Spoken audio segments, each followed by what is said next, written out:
Meskipun istriku telah berada dalam kondisi koma selama setahun, aku menemukan jejak kaki asing yang muncul setiap malam di kamar rumah sakitnya. Video yang terekam pada tengah malam di hari aku memasang kamera tersembunyi benar-benar membuatku terkejut.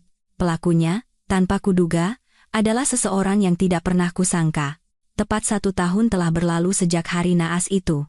Sebuah truk yang dikemudikan sopir yang mengantuk telah merenggut istriku tercinta, Rania, dan menenggelamkannya dalam tidur panjang tanpa kepastian kapan ia akan terjaga. Orang-orang menyebutnya kondisi vegetatif, koma yang dalam. Namun bagiku, ia hanya sedang tertidur. Tidur yang sedikit lebih lama dari biasanya. Dan aku, suaminya, Bima, memiliki tanggung jawab untuk menunggunya membuka mata di sini. Setiap pagi, aku berangkat ke rumah sakit pada jam yang sama. Jalan dari rumah ke rumah sakit Cipta Medika kini begitu akrab, hingga setiap detail kecil seperti lubang di jalan atau pohon angsana yang daunnya berguguran di musim kemarau, semuanya terekam jelas di mataku. Kamar ICU 303 telah menjadi rumah keduaku. Bau disinfektan yang tajam, yang awalnya begitu menusuk hidung, kini terasa anehnya akrab. Dengan hati-hati agar tidak menimbulkan suara, aku membuka pintu. Rania terbaring tenang di atas ranjang putih bersih. Wajahnya pucat, tapi di mataku ia tetaplah sosok cantik yang kucintai. Rambutnya yang dulu panjang kini dipotong pendek agar lebih mudah dirawat, dengan beberapa helai jatuh di keningnya. Dengan lembut, kusibakkan helai rambut itu ke samping. Jemariku gemetar tanpa sadar saat menyentuh kulitnya yang dingin. Rania, aku datang. Aku menarik kursi mendekat ke ranjang.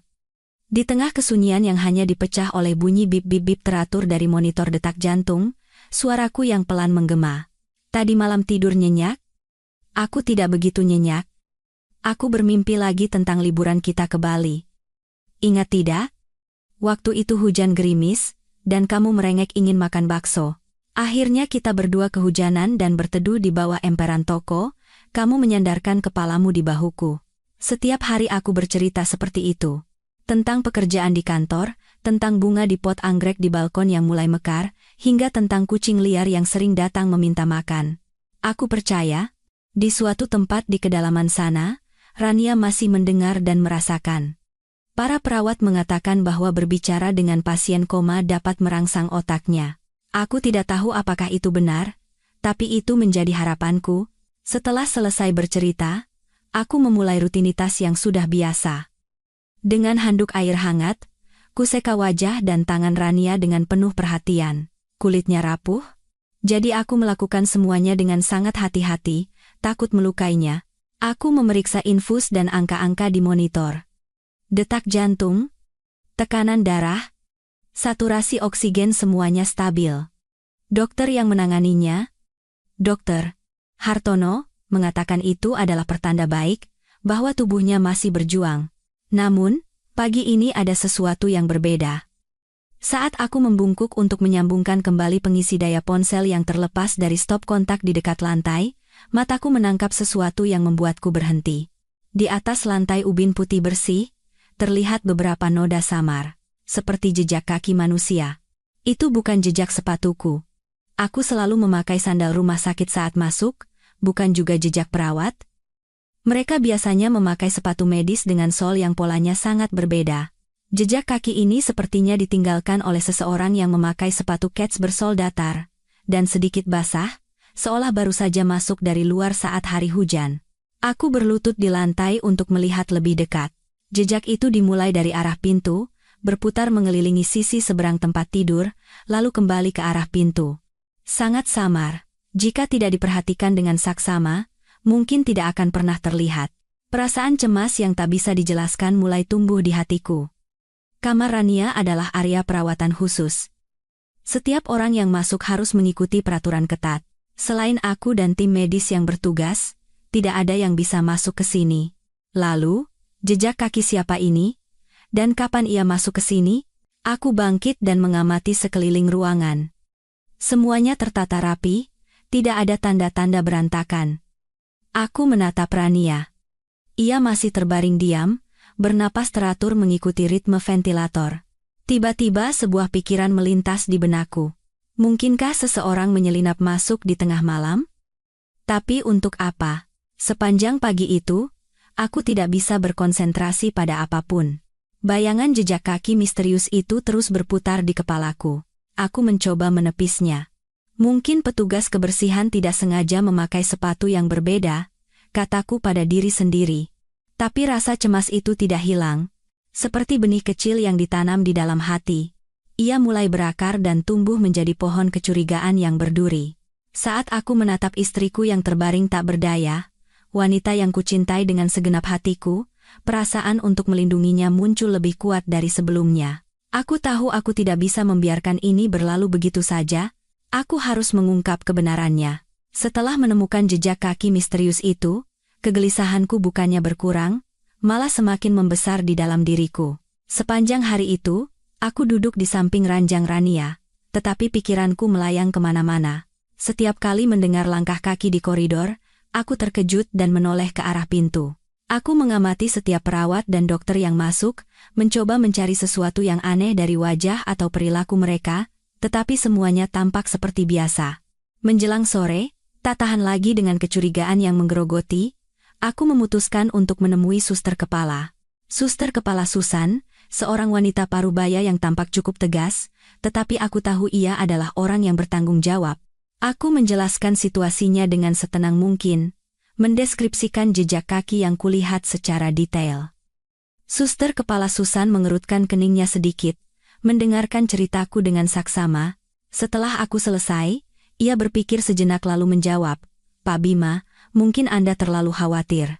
Kamar Ibu Rania adalah area yang pengawasannya sangat ketat.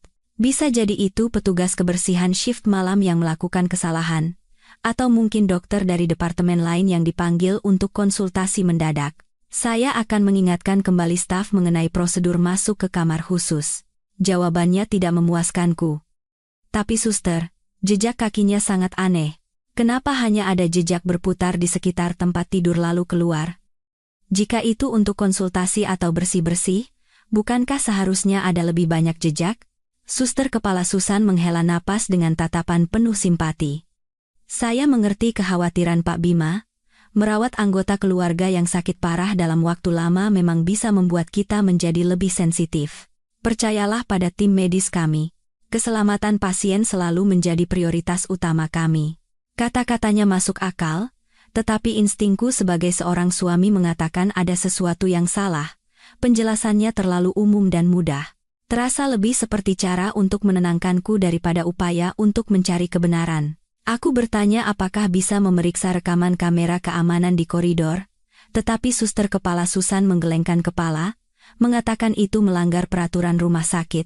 Video hanya bisa diakses atas permintaan pihak berwenang atau dengan izin direktur rumah sakit. Aku kembali ke kamar dengan perasaan sangat kecewa. Rasa tak berdaya menyelimutiku.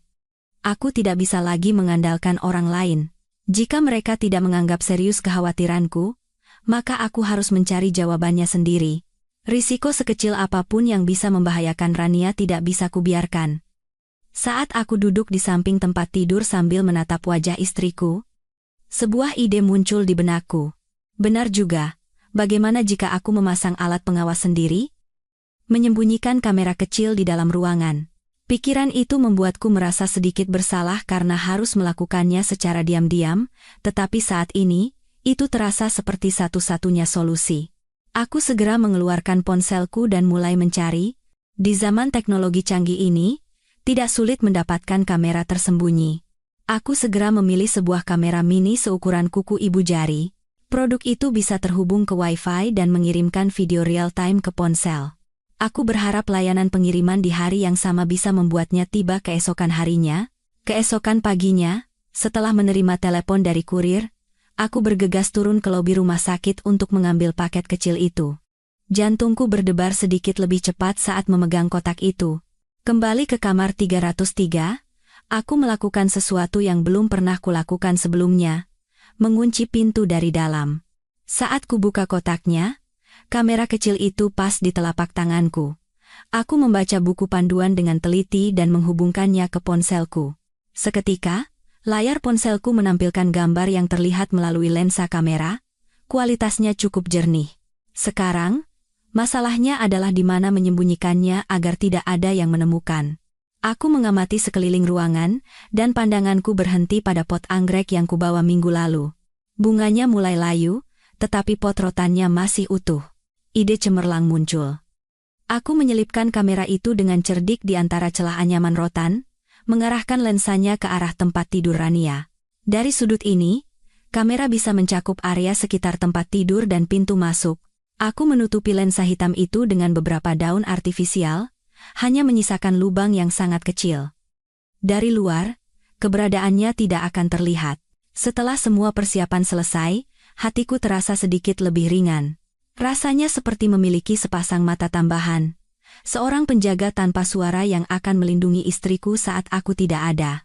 Aku duduk di kursi, memegang tangan Rania, dan berbisik, "Jangan khawatir, Rania. Aku tidak akan membiarkan siapapun menyakitimu." Malam itu, aku pulang ke rumah tetapi sama sekali tidak bisa tidur.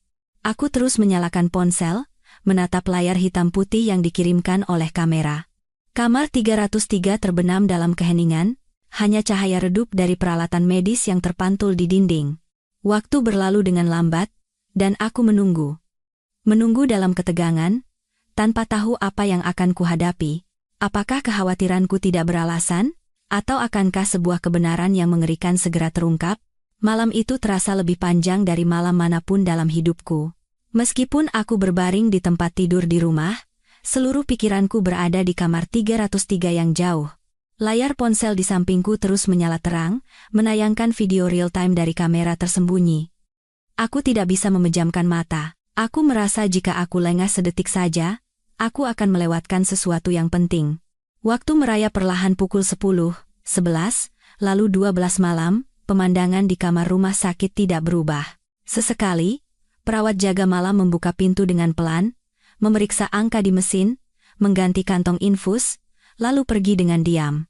Semuanya berjalan sesuai prosedur, tidak ada yang mencurigakan. Di sudut hatiku, aku mulai bertanya-tanya apakah aku bereaksi berlebihan, menakut-nakuti diri sendiri dengan spekulasi tak berdasar. Mungkin kata-kata suster kepala Susan benar. Aku hanya terlalu sensitif. Aku mulai merasa lelah, kelopak mataku terasa berat. Aku berkata pada diri sendiri untuk memejamkan mata sebentar. Tetapi, tepat saat aku hendak meletakkan ponsel, sebuah gerakan tertangkap di layar. Jantungku serasa berhenti berdetak, dan semua rasa kantuk hilang seketika. Jam di layar ponsel menunjukkan pukul 03,18 dini hari. Pintu kamar rumah sakit perlahan terbuka, nyaris tanpa suara. Sesosok bayangan menyelinap masuk, lalu dengan cepat menutup pintu. Sosoknya berbeda dari perawat jaga tadi. Orang ini mengenakan seragam medis berwarna gelap, tetapi perawakannya lebih ramping, dan langkahnya jauh lebih hati-hati, seperti kucing yang berburu di malam hari. Orang itu mengenakan topi yang menutupi sebagian besar wajahnya. Di bawah cahaya redup dari peralatan medis, wajahnya tidak terlihat jelas, hanya siluet seorang wanita. Wanita itu tidak menyalakan lampu.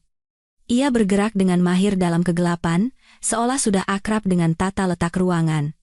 Ia berjalan lurus menuju tempat tidur Rania. Aku menahan napas, mataku terpaku pada layar. Aku merasa darah di sekujur tubuhku perlahan membeku. Wanita itu berdiri sejenak di samping tempat tidur, menatap Rania lekat-lekat. Kemudian, ia mengeluarkan sebuah wadah kecil, bulat dan pipih dari sakunya. Ia membuka tutupnya, dan mengambil sedikit isinya dengan jarinya. Tampaknya seperti sejenis salep. Lalu, tindakan yang tak terbayangkan terjadi di depan mataku. Wanita itu sedikit menurunkan baju pasien Rania, memperlihatkan bagian dadanya. Kemudian, ia mulai mengoleskan salep itu ke kulit dada istriku. Gerakannya sangat lembut, tetapi bagiku, rasanya seperti pisau tak terlihat sedang mengiris jantungku. Siapa dia? Mengapa dia melakukan itu? Salep apa itu? Ribuan pertanyaan meledak di kepalaku, tetapi tak bisa kuucapkan. Aku hanya bisa menyaksikan pemandangan itu tanpa daya melalui layar kecil. Campuran amarah, kebingungan, dan ketakutan bergejolak di dalam dada. Setelah selesai mengoleskan salep, wanita itu dengan hati-hati merapikan kembali pakaian Rania, seolah tidak ingin meninggalkan jejak apapun. Ia menatap istriku sejenak, lalu diam-diam berbalik, keluar melalui pintu, dan menghilang ke dalam kegelapan koridor. Pintu tertutup, dan kamar kembali ke keheningan semula, hanya suara mesin yang teratur yang bergema. Tetapi bagiku, keheningan saat ini benar-benar menakutkan. Ia menyimpan rahasia mengerikan yang belum bisa kupahami. Aku melompat dari tempat tidur. Seluruh tubuhku gemetar. Aku memutar ulang video yang baru saja direkam berkali-kali. Tetap video yang sama. Wanita asing, salep misterius, tindakan rahasia yang dilakukan saat fajar. Ini bukan halusinasi, bukan pula reaksiku yang berlebihan. Jejak kaki basah yang kulihat kemarin jelas milik wanita ini.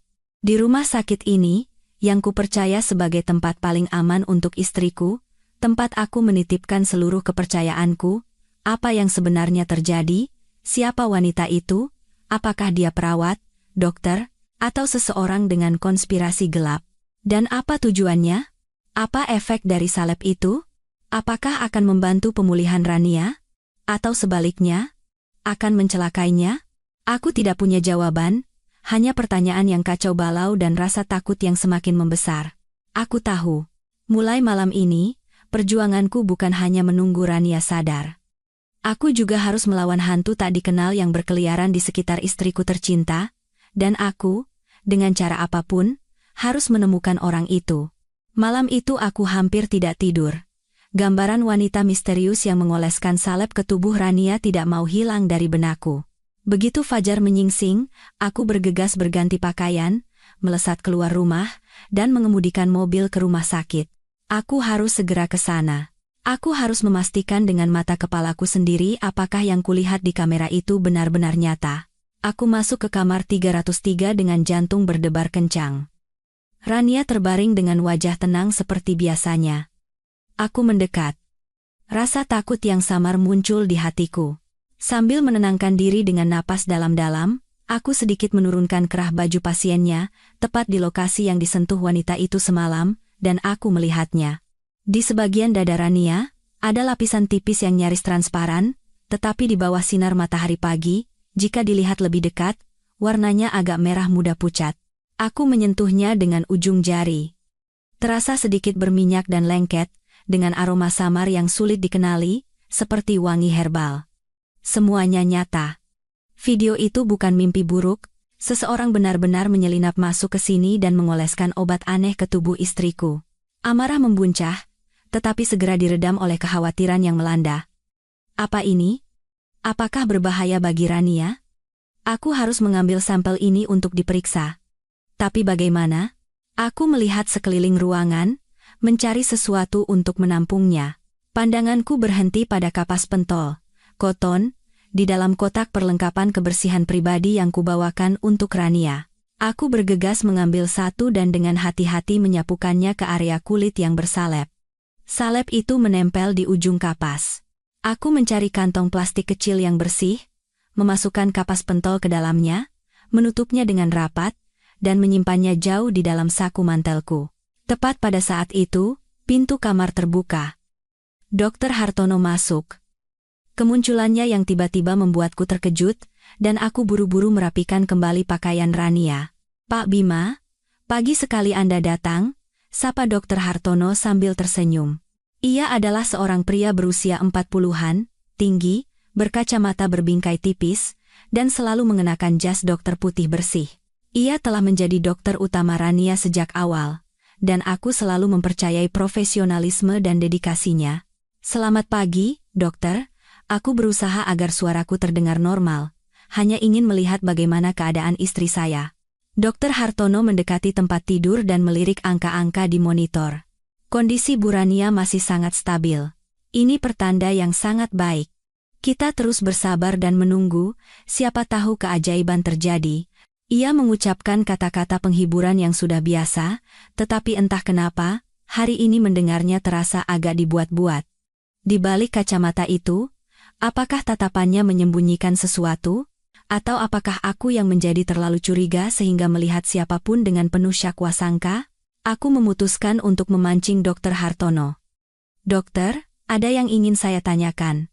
Tadi malam, selain perawat jaga, apakah ada orang lain yang datang menemui Rania? Dr. Hartono menatapku dengan ekspresi sedikit terkejut. Kenapa Anda bertanya begitu? Sesuai peraturan, tidak ada yang boleh masuk. Apa terjadi sesuatu, Pak Bima? Oh, tidak. Tidak. Aku buru-buru melambaikan tangan. Saya hanya sedikit cemas. Mengingat ini kamar khusus, saya khawatir tentang keselamatan istri saya. Dokter Hartono mengangguk seolah mengerti. Saya paham. Tenang saja. Sistem keamanan rumah sakit sangat baik.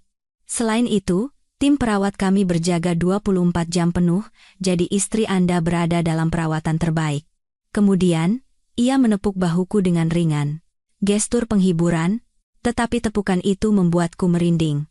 Ada sesuatu dalam nada bicara dan tatapannya hari ini yang membuatku tidak nyaman. Aku menatap wajahnya lekat-lekat, mencoba mencari celah atau sinyal apapun, tetapi wajahnya tetap tenang dan profesional.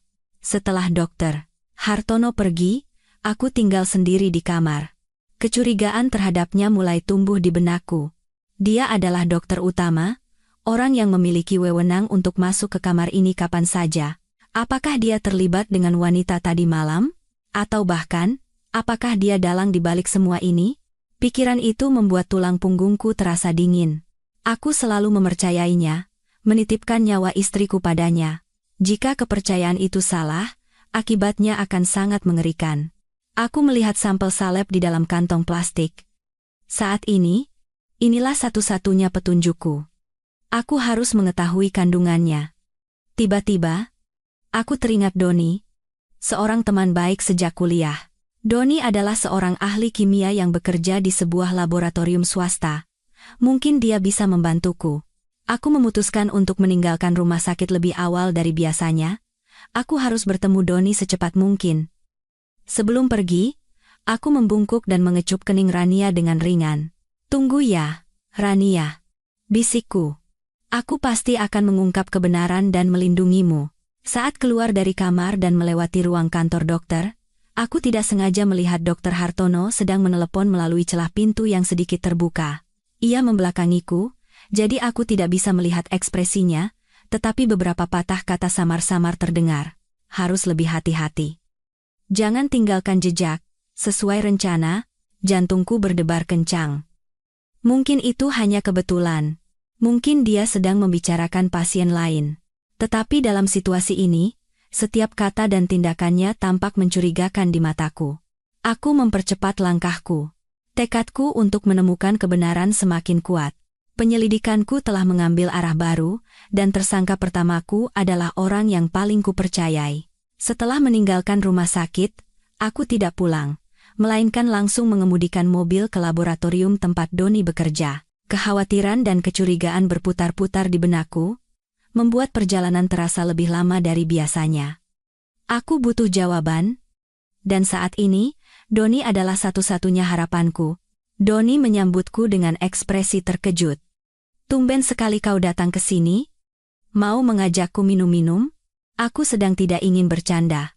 Aku menarik Doni ke sudut yang sepi dan berkata dengan wajah serius. Don, aku butuh bantuanmu, ini sangat penting. Melihat sikapku, Doni pun menjadi serius. Ada apa? Kau terlihat tegang sekali. Aku mengeluarkan kantong plastik berisi kapas pentol, dan menceritakan semuanya kepada Doni mulai dari jejak kaki misterius, pemasangan kamera, penampakan wanita asing dan salep mencurigakan, hingga sikap aneh Dokter Hartono.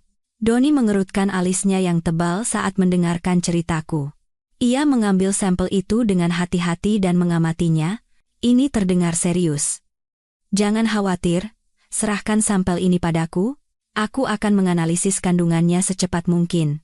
Mungkin butuh 1 atau 2 hari, aku akan langsung meneleponmu begitu hasilnya keluar. Menyerahkan satu-satunya petunjuk kepada Doni membuat hatiku sedikit lebih ringan, tetapi kecemasan tetap ada. Selama menunggu hasil analisis, aku tidak bisa diam saja. Aku memutuskan untuk kembali ke rumah sakit. Aku harus mencari lebih banyak petunjuk sendiri. Pikiran pertamaku adalah memeriksa kembali kamera keamanan rumah sakit. Suster kepala Susan telah menolak, tetapi aku ingin mencobanya sekali lagi. Kali ini, aku tidak menemuinya, melainkan langsung pergi ke ruang keamanan, namun, hasilnya sama. Petugas keamanan dengan tegas menggelengkan kepala, mengatakan tidak bisa menunjukkannya tanpa perintah atasan. Semua bujukanku sia-sia. Aku merasa seperti menemui jalan buntu. Sosok misterius ini sangat rapi. Ia beraksi di malam yang gelap dan menghindari semua kamera keamanan di koridor. Hanya kamera kecilku di dalam kamar yang menjadi satu-satunya saksi, tetapi itu hanya menunjukkan tindakannya, bukan identitasnya. Dengan perasaan frustrasi yang berat, aku kembali ke kamar Rania. Apa yang harus kulakukan sekarang? Hanya menunggu hasil dari Doni? Tidak, aku tidak bisa bersikap pasif. Aku harus bertindak. Sebuah ide berani muncul di benakku. Jika aku tidak bisa mengandalkan kamera rumah sakit, maka aku akan mengawasinya sendiri. Malam ini, aku tidak akan pulang. Aku akan bersembunyi di sini, di dalam kamar Rania, dan menunggu orang itu muncul. Pikiran itu segera kuwujudkan. Sore itu, aku memberitahu perawat bahwa aku akan menemani istriku semalaman. Aku kadang-kadang melakukannya, jadi mereka tidak merasa aneh. Tetapi, alih-alih duduk di kursi seperti biasa, aku punya rencana lain. Di kamar Rania, ada kamar mandi kecil, dan aku memutuskan untuk bersembunyi di dalamnya. Pintu kamar mandi memiliki celah kecil yang cukup untuk mengintip ke dalam ruangan. Ini adalah rencana yang berisiko. Jika ketahuan, aku tidak tahu harus menjelaskan apa. Tapi aku tidak punya pilihan lain. Malam semakin larut, dan rumah sakit berangsur-angsur hening. Setelah perawat jaga malam melakukan pemeriksaan terakhir dan pergi, aku diam-diam masuk ke kamar mandi dan menutup pintunya sedikit. Di dalam sempit dan pengap, aku berdiri dalam kegelapan, menahan napas, dan memusatkan seluruh indraku pada celah pintu. Waktu berlalu dengan berat. 1 jam, 2 jam.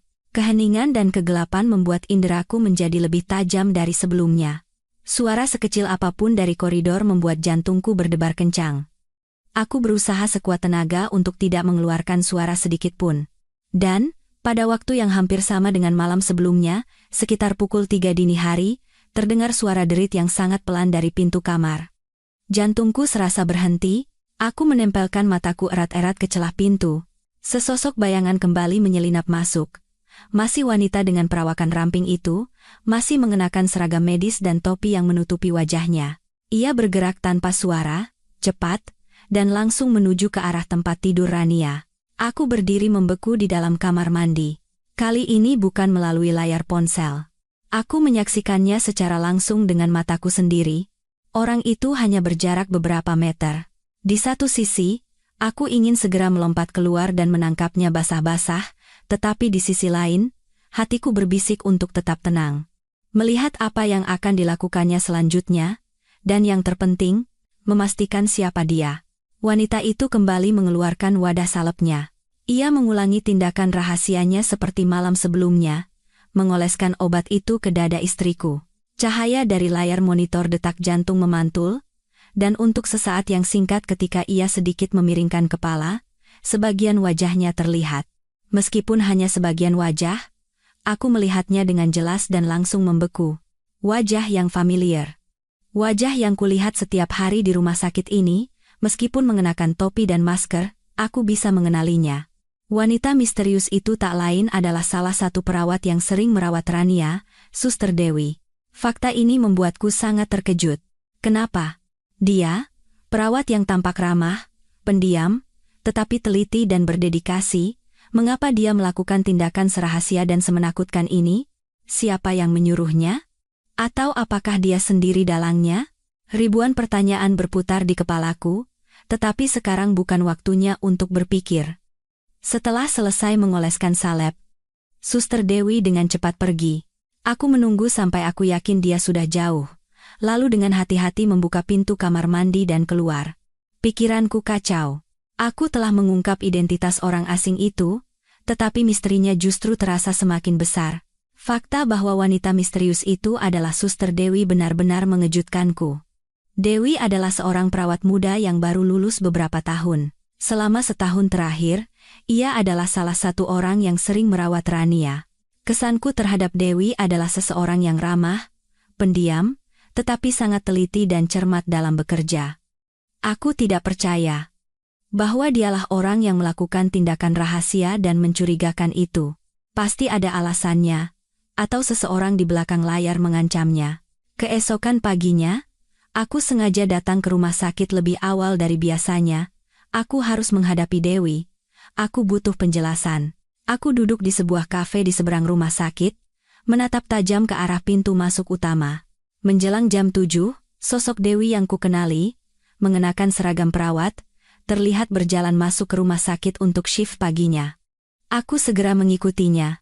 Aku tidak langsung memanggilnya, melainkan menunggu sampai ia berjalan ke sudut yang sepi di dekat area parkir. Barulah aku mendekat dengan langkah cepat dan memanggilnya, "Suster Dewi." Mendengar suaraku, Dewi terkejut dan berbalik. Begitu melihatku, wajahnya berubah pucat, dan keterkejutan dengan cepat berganti menjadi kepanikan dan ketakutan. Reaksinya semakin meyakinkanku bahwa aku tidak salah lihat, Bapak Bima. Dewi tergagap, meremas-remas tangannya. Ada yang bisa saya bantu? Aku langsung ke intinya, suaraku rendah dan tegas. Tadi malam pukul 03.20, Anda masuk ke kamar istri saya.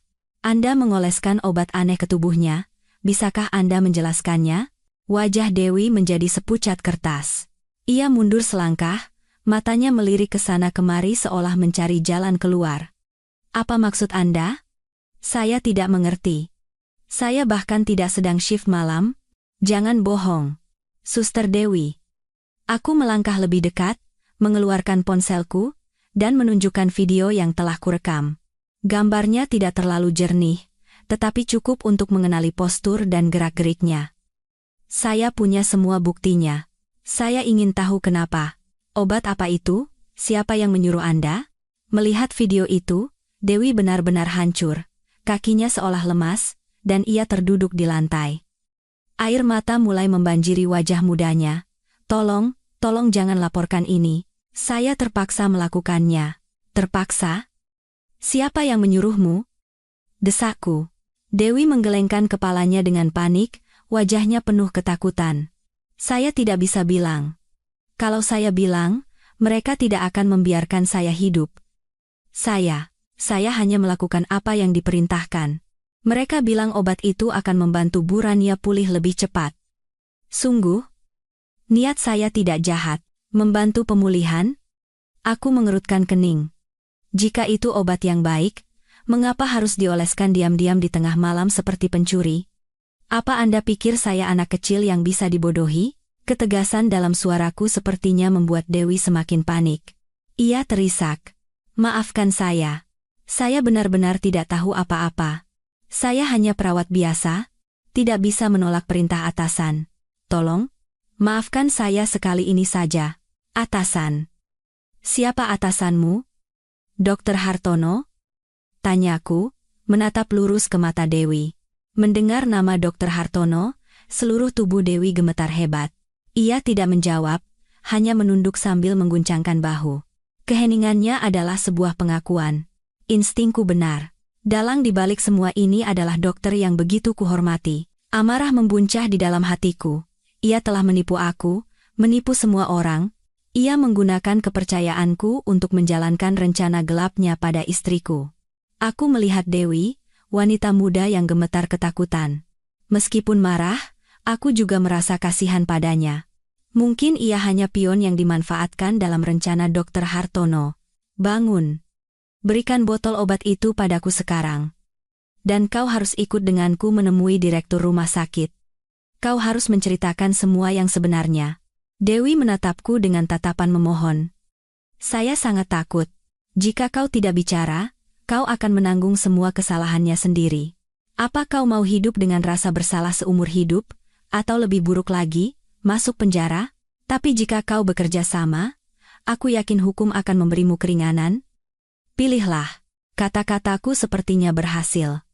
Setelah ragu sejenak, Dewi bangkit dengan tubuh gemetar. Ia mengeluarkan wadah salep kecil dari tasnya. Wadah yang sama dengan yang kulihat di video. Ia menyerahkannya padaku. Ini. Saya akan ikut. Saat memegang botol obat itu, aku merasa selangkah lebih dekat dengan kebenaran. Jalan di depan mungkin akan terjal. Aku harus berhadapan dengan orang berkuasa dan licik seperti Dr. Hartono. Tapi aku tidak takut. Demi Rania, aku akan melakukan apa saja. Aku menggenggam erat botol itu, dan berjalan bersama Dewi menuju gedung utama rumah sakit, tempat kantor direktur berada. Pertarungan yang sesungguhnya baru saja dimulai. Perjalanan dari area parkir ke kantor direktur terasa sangat panjang. Aku berjalan dengan langkah mantap, sementara Dewi mengikuti di belakang, seluruh tubuhnya masih gemetar. Wajah perawat muda itu pucat, dipenuhi kebingungan dan ketakutan. Sesekali ia bergumam, "Pak, bisakah kita hentikan saja ini? Saya sangat takut." Dr. Hartono tidak akan membiarkan saya. Tetapi aku tetap diam, menggenggam erat botol obat di tanganku. Sekarang bukan waktunya untuk mundur. Kantor direktur berada di lantai teratas gedung utama. Pak Irawan, sang direktur, adalah seorang pria tua berambut putih dan berkacamata tebal. Ia terkenal tegas tetapi adil. Aku pernah bertemu dengannya beberapa kali dalam rapat rumah sakit mengenai kondisi Rania. Saat aku mengetuk pintu, suara rendah dari dalam terdengar, "Masuk." Aku membuka pintu dan membawa Dewi masuk. Pak Irawan mengangkat kepala dari tumpukan dokumen. Ia tampak sedikit terkejut melihatku bersama seorang perawat muda. "Pak Bima, ada urusan mendesak apa?" Dan Suster Dewi juga.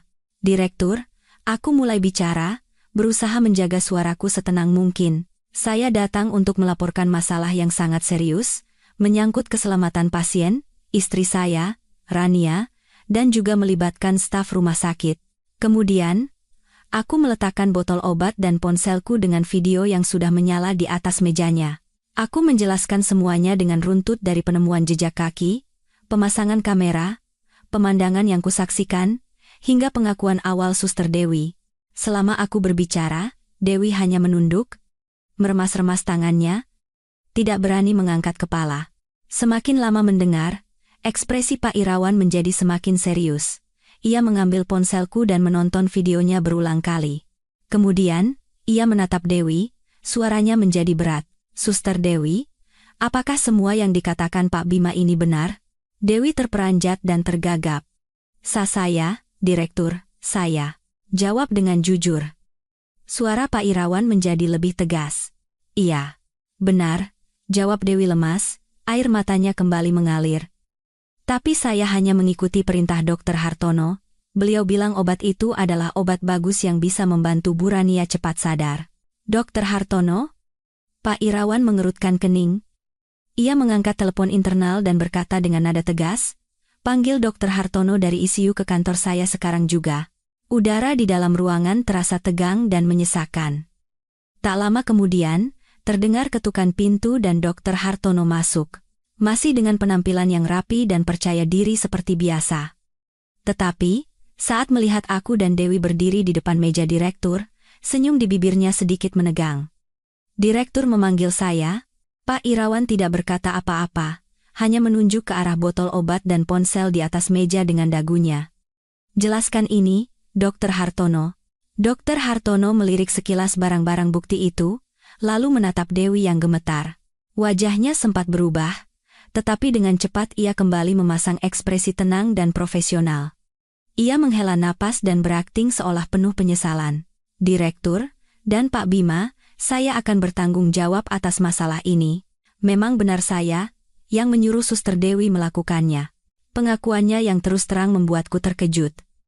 Aku mengira ia akan menyangkal dengan licik, tetapi ia langsung mengaku, "Apa kau sadar apa yang kau lakukan?" Pak Irawan menepuk meja dengan pelan. "Menggunakan obat yang tidak jelas asalnya, obat yang tidak ada dalam rencana perawatan, dan memberikannya secara diam-diam kepada pasien? Apa kau tidak tahu ini pelanggaran serius terhadap kode etik kedokteran?" Dr. Hartono mengangguk, memasang wajah penuh penyesalan. "Saya tahu, Direktur. Tapi tolong dengarkan penjelasan saya. Salep ini adalah hasil penelitian pribadi saya, mengandung komponen aktif baru yang sangat kuat dalam merangsang dan meregenerasi sel saraf. Saya telah mendedikasikan bertahun-tahun untuk penelitian ini, dan percaya ini bisa menciptakan keajaiban bagi pasien dalam koma yang dalam seperti Bu Rania." Ia menatapku dengan mata penuh simpati palsu. "Pak Bima, selama setahun ini, saya telah berusaha sekuat tenaga merawat istri Anda, tetapi pengobatan modern ada batasnya. Melihat Bu Rania terbaring seperti itu, hati saya benar-benar sedih. Jadi, saya memutuskan untuk mengambil risiko dengan metode saya sendiri. Saya hanya ingin yang terbaik untuknya. Kalau begitu, kenapa dilakukan diam-diam? Sergahku. Jika itu obat yang bagus, kenapa tidak dilakukan secara terbuka? Kenapa tidak memberitahu saya dan pimpinan rumah sakit? Dr. Hartono menjawab dengan lancar, seolah sudah menyiapkan jawabannya, karena penelitian saya masih dalam tahap uji klinis akhir. Belum mendapat izin dari BPOM, prosedur birokrasi sangat rumit dan bisa memakan waktu bertahun-tahun lagi. Saya tidak bisa menunggu. Saya tidak ingin menimbulkan masalah yang tidak perlu bagi rumah sakit, dan saya tidak ingin memberi harapan palsu kepada Pak Bima dalam situasi yang serba tidak pasti. Rencana saya adalah terus memantau, dan ketika ada hasil yang pasti, baru saya akan melaporkannya kepada semua orang. Alasannya terdengar masuk akal. Ia tampak seperti dokter berdedikasi yang berani melanggar aturan demi pasien. Bahkan Pak Irawan pun tampak sedikit goyah. Amarah awalnya agak mereda. Tapi aku tidak percaya. Instingku mengatakan ada kebohongan mengerikan di balik kata-kata mulianya. Namun, saat ini aku tidak punya bukti lain untuk membantahnya. Setelah berpikir sejenak, Pak Irawan mengambil keputusan. Untuk sementara, tugas perawatan Dr. Hartono terhadap pasien Rania akan dihentikan. Botol obat ini akan disimpan oleh pihak rumah sakit untuk dianalisis secara independen, dan kami akan membentuk komite untuk meninjau seluruh kasus ini. Mulai sekarang, tim medis lain yang akan menangani perawatan Bu Rania, Pak Bima. Pihak rumah sakit sangat menyesalkan kejadian ini dan berjanji akan melakukan investigasi menyeluruh untuk mengungkap kebenarannya. Aku mengangguk, menerima keputusan itu. Meskipun aku belum berhasil membuka kedok Dr. Hartono sepenuhnya, setidaknya aku berhasil menjauhkannya sementara dari Rania. Itu adalah kemenangan pertama. Aku dan Dewi keluar dari kantor direktur. Saat melewati Dr. Hartono, ia melirikku sekilas. Dari tatapannya, aku tidak melihat penyesalan, melainkan hawa dingin dan peringatan tak terucap. Aku tahu, pertarunganku dengannya belum berakhir, dan aku masih memiliki kartu truf, sampel salep yang telah kuserahkan kepada Doni. Interogasi di kantor direktur hanya memberiku hasil setengah-setengah. Di satu sisi, aku berhasil menonaktifkan Dr. Hartono, menciptakan jaring pengaman sementara untuk Rania. Tapi di sisi lain, cerita yang ia karang terlalu sempurna dan mulus. Ia mengubah tindakan rahasianya menjadi tindakan mulia seorang dokter, dan itu membuatku sangat gelisah. Aku yakin ada sesuatu yang salah, tapi aku tidak bisa menunjuk dengan pasti apa itu. 2 hari berikutnya berlalu dalam penantian yang menegangkan. Aku masih pergi ke rumah sakit setiap hari. Tapi sekarang, tim medis yang berbeda yang merawat Rania. Hatiku sedikit lebih tenang. Tetapi kekhawatiran tentang rahasia di balik Dr. Hartono dan salebnya masih ada. Aku terus memeriksa ponselku, menunggu telepon dari Doni. Pada sore hari kedua, saat aku sedang mengupas apel di samping tempat tidur Rania, ponselku berdering. Doni. Jantungku berdebar kencang. Aku bergegas keluar ke koridor untuk mengangkat telepon. Halo, Don, bagaimana? Di seberang telepon, suara Doni tidak seceria biasanya. Terdengar agak serius. Bim, kau di mana sekarang? Datang ke Cafe X dekat labku, sekarang juga. Ada hal penting yang harus kubicarakan. Tidak bisa lewat telepon. Kekhawatiran dalam suara Doni membuatku gelisah. Aku bergegas menitipkan Rania sebentar kepada perawat dan mengemudikan mobil ke tempat yang dijanjikan. Doni sudah menunggu di meja sudut dengan setumpuk kertas di depannya.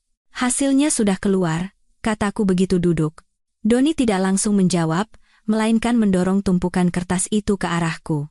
Lihat sendiri. Saat kubuka, isinya penuh dengan grafik rumit dan formula kimia yang sama sekali tidak ku mengerti. Aku menatap Doni, menunggu penjelasan. Doni menghela napas panjang. Bim, salep itu adalah benda yang rumit. Orang yang membuatnya bisa dibilang jenius, tapi jenius yang jahat. Apa maksudmu? Di dalamnya, seperti yang dikatakan dokter itu, memang ada komponen aktif yang sangat kuat untuk regenerasi saraf. Materi ini bisa dibilang penemuan revolusioner yang bisa mengguncang dunia medis. Potensinya untuk menyembuhkan kerusakan otak benar-benar ada. Mendengar itu, hatiku sedikit goyah. Mungkinkah Dr. Hartono mengatakan yang sebenarnya? Tapi Doni melanjutkan, dan kata-katanya berikutnya memadamkan sepenuhnya percikan harapan samar itu. Tetapi, Doni menekankan. Bersamaan dengan komponen aktif itu, ada senyawa lain, sebuah penenang saraf yang diracik dengan sangat canggih. Tidak seperti obat biasa yang membuat orang langsung tertidur. Obat ini meresap perlahan melalui kulit, masuk ke aliran darah, dan bekerja langsung pada korteks prefrontal bagian yang bertanggung jawab atas kesadaran, kognisi, dan kemampuan untuk terjaga. Sederhananya, obat ini secara fisik menyembuhkan otak pasien, tetapi pada saat yang sama, mengunci rapat kesadaran mereka sehingga mereka tidak akan pernah bisa bangun.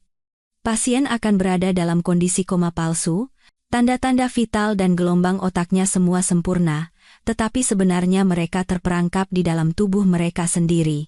Telingaku berdengung. Aku harus membaca kesimpulan di laporan Doni berkali-kali untuk meyakini bahwa itu nyata. Ternyata, Dr. Hartono bukan menyelamatkan Rania, melainkan menjadikannya subjek eksperimen. Ia menyembuhkannya sekaligus memenjarakannya. Tapi untuk apa? Mengapa harus melakukan hal sekejam dan setidak berarti ini? Aku menggeram, kedua tanganku terkepal erat dan memukul meja dengan keras. Amarah dan rasa sakit yang luar biasa melandaku. Aku telah mempercayai iblis berkedok malaikat. Setelah sedikit tenang, aku sadar bahwa amarah saja tidak cukup. Untuk membuka kedok Dr. Hartono, aku butuh lebih banyak bukti yang tak terbantahkan. Laporan Doni adalah bukti ilmiah yang kuat, tetapi aku butuh sesuatu yang bisa menjelaskan motifnya. Malam itu, aku pulang dengan hati yang berat. Duduk sendirian di ruang tamu yang kosong, aku menatap foto pernikahan kami. Apa yang harus kulakukan sekarang? Aku mengobrak-abrik pikiranku, mencoba mengingat setiap detail tentang Rania sebelum kecelakaan, setiap kata yang diucapkannya, mencari petunjuk sekecil apapun. Tiba-tiba, aku teringat sebuah kotak berisi barang-barang pribadi Rania yang dikembalikan dari rumah sakit setelah kecelakaan. Aku menyimpannya di dalam lemari dan hampir melupakannya. Dulu, saat suasana hatiku sedang kacau, aku hanya melihatnya sekilas lalu menutupnya. Mungkin ada sesuatu di dalamnya. Aku bergegas membuka lemari dan mengeluarkan kotak itu. Di dalamnya ada tas tangan Rania, ponselnya yang layarnya hancur, dan gantungan kunci. Aku menumpahkan semuanya ke atas tempat tidur, dan memeriksanya satu persatu. Dan kali ini, ketelitianku membuahkan hasil. Di saku rahasia di bagian dalam tas tangannya, yang sebelumnya tidak pernah kusadari, aku menemukan 3 benda. Pertama, sebuah foto kecil yang sedikit usang. Saat kuangkat, jantungku terasa seperti diremas. Di dalam foto itu, ada Rania dan Dr. Hartono. Mereka tidak mengenakan pakaian rumah sakit, melainkan pakaian santai, duduk berdampingan di sebuah ruangan yang tampak sangat nyaman. Dr. Hartono merangkul pinggang Rania, dan Rania menyandarkan kepalanya di bahunya sambil tersenyum cerah. Senyum bahagia yang sudah sangat lama tidak kulihat di bibirnya. Kedua, sebuah kunci tua. Jenisnya berbeda dari kunci rumah atau kantor kami. Dan terakhir, secari kertas kecil yang dilipat 4 kali. Dengan tangan gemetar, kubuka lipatannya. Terlihat tulisan tangan Rania yang kukenali. Gedung Asrama Lama, kamar 404. Kutunggu di sana. Gedung Asrama Lama. Aku tahu tempat itu. Sebuah bangunan terbengkalai yang terletak di sudut paling terpencil di kompleks rumah sakit. Dulu digunakan sebagai asrama tua. Kamar 404. Hubungan rahasia, tempat pertemuan rahasia, dan pasangannya adalah Dr. Hartono. Semuanya runtuh di depan mataku. Rasa sakit karena ditipu oleh orang yang kupercayai belum hilang, kini ditimpa oleh rasa sakit pengkhianatan dari istri yang kucintai dengan segenap hati. Duniaku, kepercayaanku, semuanya hancur berkeping-keping. Aku terduduk di lantai, menggenggam erat foto, kunci, dan catatan itu.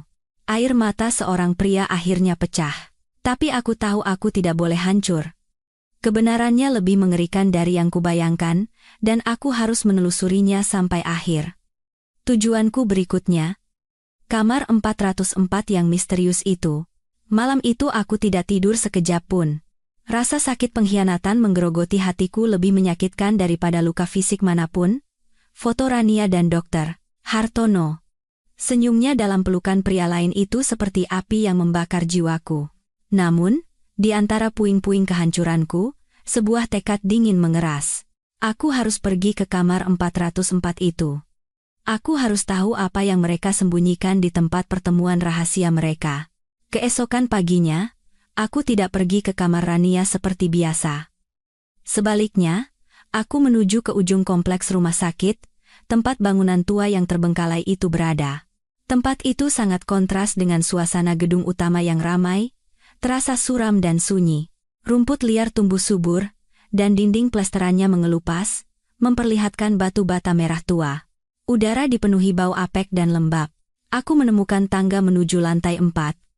Pagar besinya berkarat, dan setiap langkahku di tangga semen menciptakan gema menakutkan di ruang yang sunyi. Lantai 4 adalah koridor yang panjang dan gelap. Hanya cahaya redup yang berhasil masuk melalui jendela-jendela berdebu. Kamar 404 berada di ujung koridor. Pintu kayu coklat tuanya sudah usang, tetapi kunci kuningan di gagangnya tampak cukup baru, tidak serasi dengan penampilan sekitarnya yang lapuk.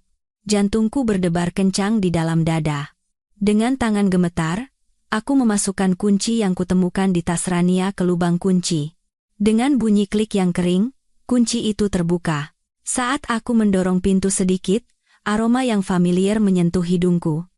Aroma parfum yang sangat disukai Rania. Mencium aroma yang akrab di tempat asing ini membuat hatiku perih. Di dalam, bukanlah kamar terbengkalai seperti yang kubayangkan. Ruangan itu telah direnovasi total. Ruangannya ditata seperti apartemen kecil yang nyaman. Ada tempat tidur, satu set meja dan kursi kecil, lemari, dan bahkan dapur mini dengan teko kopi dan beberapa cangkir. Semuanya bersih dan tertata rapi, menandakan ada seseorang yang sering berkunjung. Inilah sarang rahasia mereka. Aku mengamati sekeliling ruangan, dan pandanganku berhenti di kepala tempat tidur. Di sana, bukan hanya satu, melainkan beberapa foto Rania dan Dr. Hartono terpajang. Foto mereka memasak bersama, membaca buku bersama, minum kopi bersama di dekat jendela. Di setiap foto, mereka saling menatap dengan penuh kasih. Senyum Rania cerah dan bahagia. Kebahagiaan yang tidak bisa kuberikan sebagai suaminya. Selama aku sibuk bekerja untuk masa depan kami berdua, ia menemukan kebahagiaan di tempat lain. Di sisi pria lain, aku mendekati meja kecil. Di atasnya, ada sebuah kartu identitas lama. Kuangkat, tertulis, relawan, Rania Putri. Aku membeku. Rania menjadi relawan di rumah sakit? Kenapa ia tidak pernah memberitahuku? Ia sering berkata pergi ke arisan teman-temannya atau klub buku. Ternyata semua itu bohong. Ia menggunakan alasan itu untuk datang ke sini, ke Dr. Hartono. Campuran amarah dan rasa sakit membuatku bahkan sulit bernapas. Aku mulai menggeledah semuanya, mencari lebih banyak bukti kebohongan mereka. Aku membuka laci di samping tempat tidur. Selain beberapa barang pribadi, aku menemukan sebuah map berisi dokumen yang disimpan dengan rapi. Dengan tangan gemetar, ku buka. Tulisan di baris pertama mengguncang duniaku. Polis asuransi jiwa. Nama tertanggung, Rania Putri. Uang pertanggungan, 5 miliar rupiah. Tanggal kontraknya sekitar setahun yang lalu, hanya beberapa minggu sebelum kecelakaan terjadi. Dan bagian yang paling penting, bagian yang membuatku tercengang, adalah nama penerima manfaat, Hartono Wijoyo. Inilah jawabannya. Semuanya bukan sekadar perselingkuhan. Ini adalah rencana yang diperhitungkan dengan cermat, rencana yang kejam dan licik. Foto, kamar rahasia, dan sekarang polis asuransi. Semua kepingan perlahan menyatu, membentuk gambaran keseluruhan yang mengerikan. Mereka tidak hanya mengkhianatiku secara emosional. Mereka berkonspirasi untuk mendapatkan uang dalam jumlah besar uang yang dipertaruhkan dengan nyawa Rania. Tapi kenapa Rania setuju?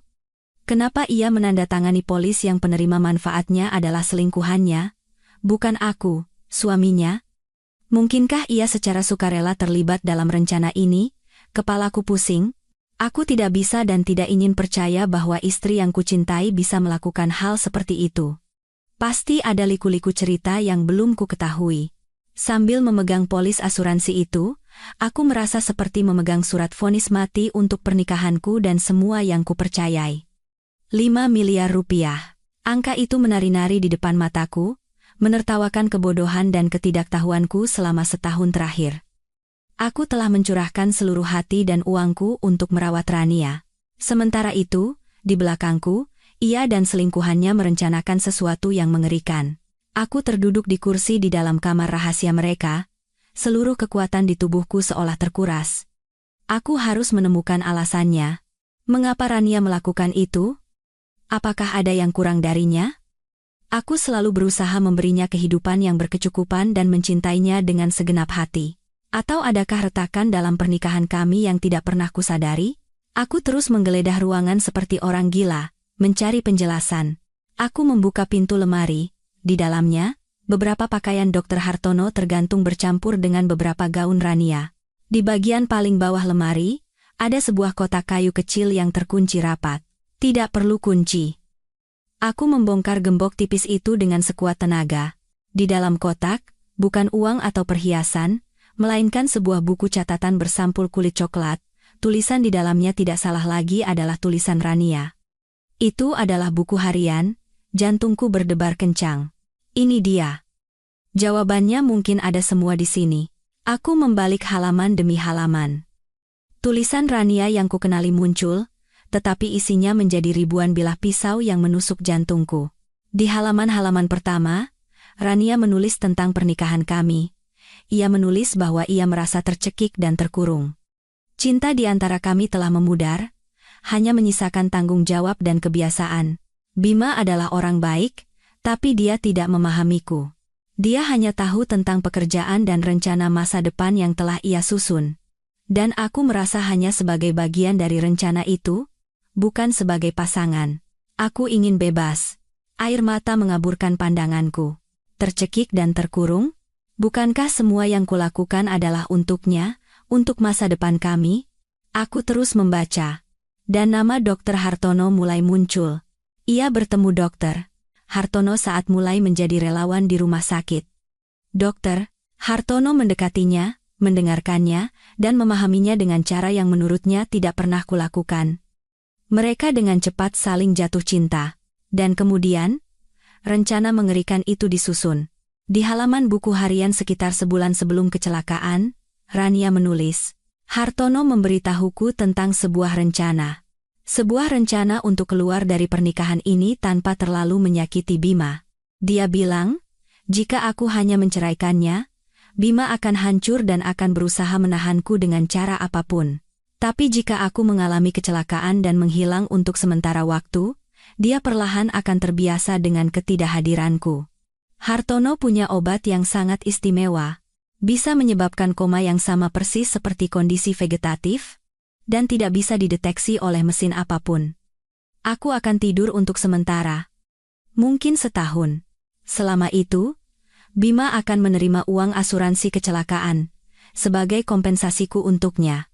Dan setelah aku bangun, aku akan mengatakan aku kehilangan ingatan, tidak ingat apa-apa tentang pernikahan kita. Saat itu, aku bisa bebas memulai hidup baru bersama Hartono.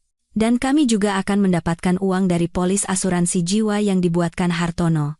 Dia bilang uang itu kami butuhkan untuk membangun masa depan kami. Aku membaca paragraf itu berulang kali. Setiap kata terasa seperti palu yang menghantam kepalaku. Ternyata, kecelakaan itu bukan kebetulan. Itu adalah sandiwara yang direncanakan. Koma itu bukan musibah. Itu adalah bagian dari rencana. Istriku, Rania, telah setuju untuk memalsukan koma, memalsukan kematian, demi melepaskan diri dariku. Ia ingin pergi, tetapi memilih cara yang paling kejam. Ia menipuku habis-habisan. Penderitaanku, perawatanku yang penuh dedikasi selama setahun terakhir, semua itu hanyalah lelucon di mata mereka. Tetapi ada satu kontradiksi. Mengapa Dr. Hartono menggunakan obat yang menyembuhkan sekaligus memenjarakan kesadaran? Jika tujuannya hanya untuk mempertahankan koma palsu, mengapa harus serumit itu? Aku membalik ke halaman-halaman terakhir buku harian, yang ditulis beberapa hari sebelum kecelakaan. Gaya tulisan Rania telah berubah. Rasa antusiasme hilang, digantikan oleh ketakutan yang samar. Belakangan ini Hartono agak aneh. Dia banyak bicara tentang penelitian hebatnya, tentang mengendalikan kesadaran manusia. Dia bilang, kecelakaanku akan menjadi kesempatan sempurna untuk menguji obat barunya. Aku sedikit takut.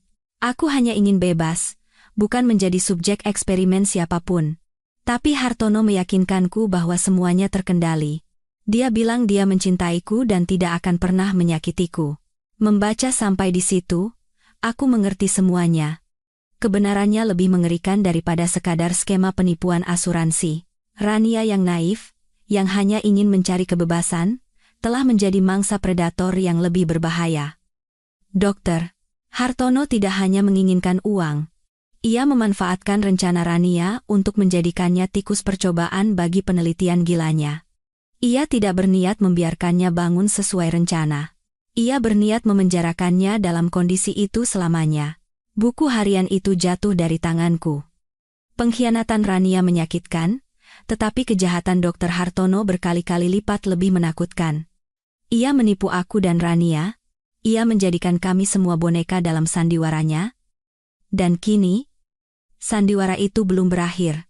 Aku tahu bahwa nyawa Rania, dan mungkin juga nyawaku, benar-benar terancam. Saat keluar dari kamar 404, aku berjalan seperti orang yang kehilangan jiwa. Bukti-bukti yang kukumpulkan buku harian dan polis asuransi terasa berat di sakuku, tetapi jauh lebih ringan daripada rasa sakit di hatiku.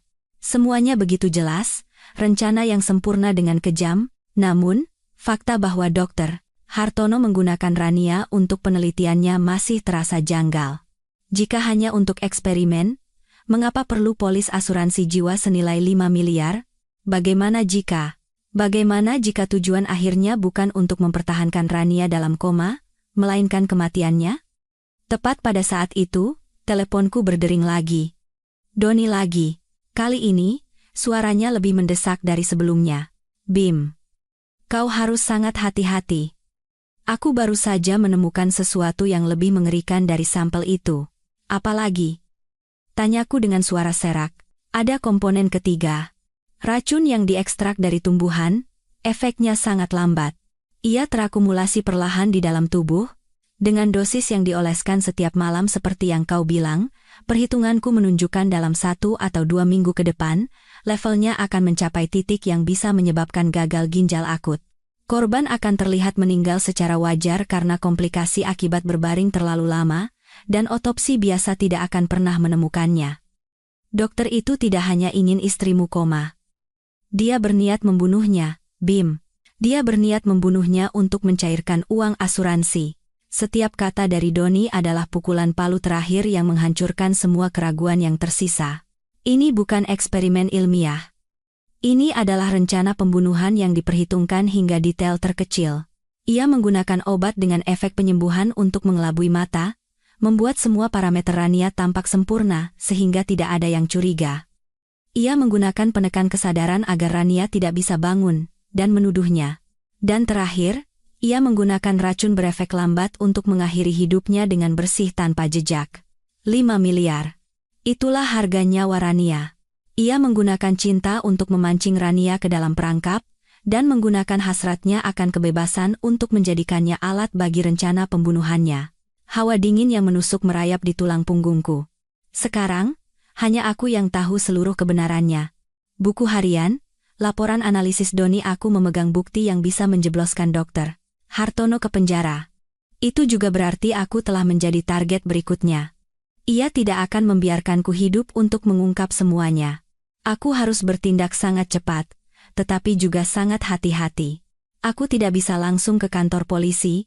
Dr. Hartono adalah dokter terkemuka, dan ia bisa dengan mudah menyangkalnya. Ia bisa mengatakan aku mengarang bukti karena cemburu. Aku butuh pengakuan. Aku harus membuatnya mengakui semuanya sendiri. Aku menggenggam ponselku erat-erat. Sebuah rencana mulai terbentuk di kepalaku. Aku akan menghadapinya, aku akan menekannya untuk mengatakan yang sebenarnya. Aku mengirim pesan kepada Doni. Kirim seluruh laporan analisismu ke emailku. Sekaligus, backup semua bukti ke USB dan simpan di tempat aman. Jika dalam 24 jam kau tidak mendengar kabar dariku, bawa semuanya ke polisi. Kemudian, Aku menelepon Dr. Hartono.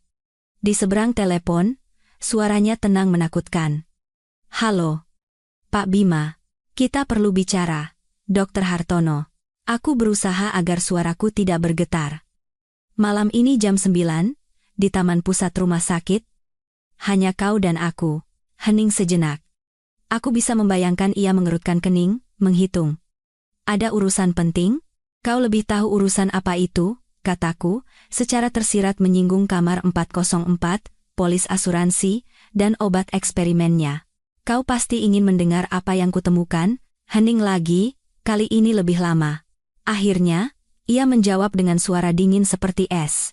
Baik. Jam 9. Jangan terlambat. Setelah menutup telepon, aku menghela napas. Permainan telah mencapai babak akhir. Malam ini, di taman itu, semua rahasia akan terungkap. Ini akan menjadi malam penentuan pertarungan hidup dan mati. Ketika jam menunjukkan pukul 9 malam, aku telah tiba di Taman Pusat Rumah Sakit.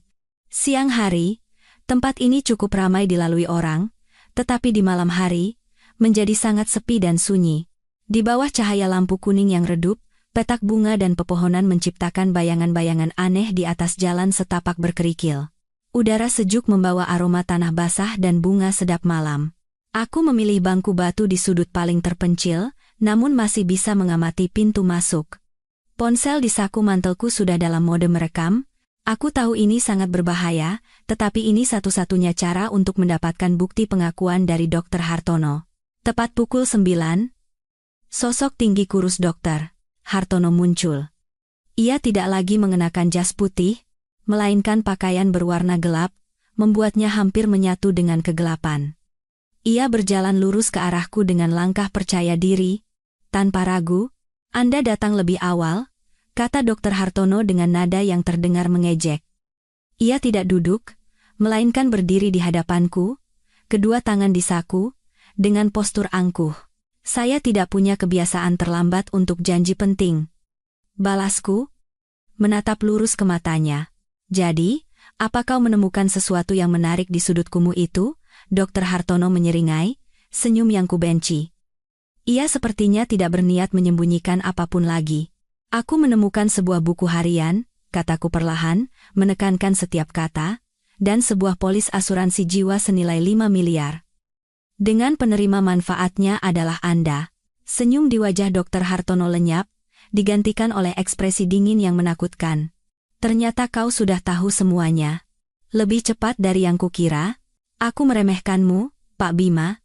Kau menipunya. Suaraku rendah, amarah yang telah lama terpendam mulai mendidih. Kau memanfaatkan perasaannya, hasratnya akan kebebasan, untuk menjadikannya subjek eksperimenmu, alat untuk rencana pembunuhanmu. Dr. Hartono tertawa. Suara tawanya yang tajam bergema di malam yang sunyi. Menipu? Tidak. Aku menyebutnya simbiosis mutualisme. Rania butuh kebebasan. Dan aku butuh subjek yang sempurna untuk penelitianku, serta dana untuk melanjutkannya. Kami hanya saling membantu. Hanya saja, dia agak naif karena percaya bisa pergi begitu saja. Penelitianmu? Racun bermuka dua itu? Berpura-pura menyembuhkan sambil memenjarakan, dan menambahkan racun untuk membunuh. Itu bukan penelitian. Itu kejahatan. Dr. Hartono mengerutkan kening. Ekspresinya menjadi serius aneh. Apa yang kau tahu? Jika kita bisa mengendalikan otak manusia sepenuhnya, kau tahu seberapa besar kemajuan medis yang bisa dicapai. Tidak akan ada lagi penyakit mental, tidak akan ada lagi kejahatan. Aku sedang menciptakan masa depan yang lebih baik. Dan untuk mencapainya, pengorbanan beberapa individu tidak bisa dihindari. Rania seharusnya merasa terhormat bisa berkontribusi pada proyek sebesar ini. Keangkuhan dan kegilaan dalam kata-katanya membuatku terdiam. Ia bukan sekadar penjahat yang termotivasi uang. Ia adalah monster yang menganggap dirinya Tuhan. Jadi, kau mengakui semuanya, kataku, menggenggam erat ponsel di sakuku. Kalau aku mengaku, memangnya kenapa? Dr. Hartono melangkah lebih dekat padaku, berbisik mengancam, kau pikir bisa berbuat apa? Dengan ponsel di sakumu itu? Kau pikir bisa keluar dari sini hidup-hidup dengan rekaman itu? Tepat pada saat itu, Dari kegelapan semak-semak di dekatnya, terdengar suara lemah namun penuh amarah. Kau menipuku. Aku dan Dr. Hartono sama-sama terkejut dan menoleh. Dari dalam semak-semak, sesosok bayangan terhuyung-huyung keluar, berpegangan pada sebatang pohon untuk bisa berdiri. Di bawah cahaya lampu kuning, aku mengenali wajah pucat dan tirus itu. Rania. Entah bagaimana, ia telah sadar. Kemunculan Rania adalah sesuatu yang tidak seorang pun duga. Wajah Dr. Hartono berubah dari percaya diri menjadi sangat terkejut, lalu panik. Ia menatap Rania, seolah melihat hantu. Kenapa kau di sini? Kapan kau sadar? Rania tidak menjawab pertanyaannya. Ia berpegangan erat pada pohon, tubuhnya lemah dan gemetar, tetapi matanya menyala dengan api kebencian. Aku mendengar semua rencanamu. Kau mau membunuhku demi uang asuransi. Kau menipuku. Bagi Dr. Hartono, kesadaran dan tuduhan Rania adalah vonis mati. Semua rencananya, semua kamuflasenya, hancur total. Pada saat itu, topeng dokter yang cerdas dan tenang pecah berkeping-keping, dan iblis asli yang bersembunyi di dalamnya muncul. Kau menghancurkan segalanya. Geramnya pada Rania. Matanya merah dan penuh dengan niat membunuh. Ia berlari ke arah Rania. Refleksku lebih cepat dari pikiranku. Aku melompat untuk menghalangi jalan antara Rania dan Dr. Hartono. Jangan sentuh dia. Tetapi kegilaan telah menguasai Dr. Hartono. Ia tidak memedulikanku. Di tangannya, entah dari mana, sebuah benda logam tajam berkilat. Di bawah cahaya lampu, aku mengenali itu adalah sebuah pisau bedah senjata mematikan di tangan seorang dokter. Kalian berdua harus mati, teriaknya, mengayunkan pisau ke arahku. Aku mundur, menabrak Rania di belakangku. Aku tahu aku tidak bisa melawan orang gila bersenjata dengan tangan kosong. Dalam momen genting itu, aku teringat sesuatu yang telah kusiapkan. Sebelum datang ke sini, instingku mengatakan aku butuh sesuatu untuk membela diri. Aku membeli sebuah semprotan merica kecil dan menyimpannya di saku mantel. Saat Dr. Hartono bersiap menyerang lagi, aku dengan cepat mengeluarkan semprotan itu. Ketika ia menerjang, aku mengarahkannya tepat ke wajahnya dan menekan tombolnya. Gas air mata yang kuat menyembur keluar. Dr. Hartono berteriak kesakitan, menutupi wajahnya dengan kedua tangan, pisau bedah jatuh ke tanah dengan bunyi denting.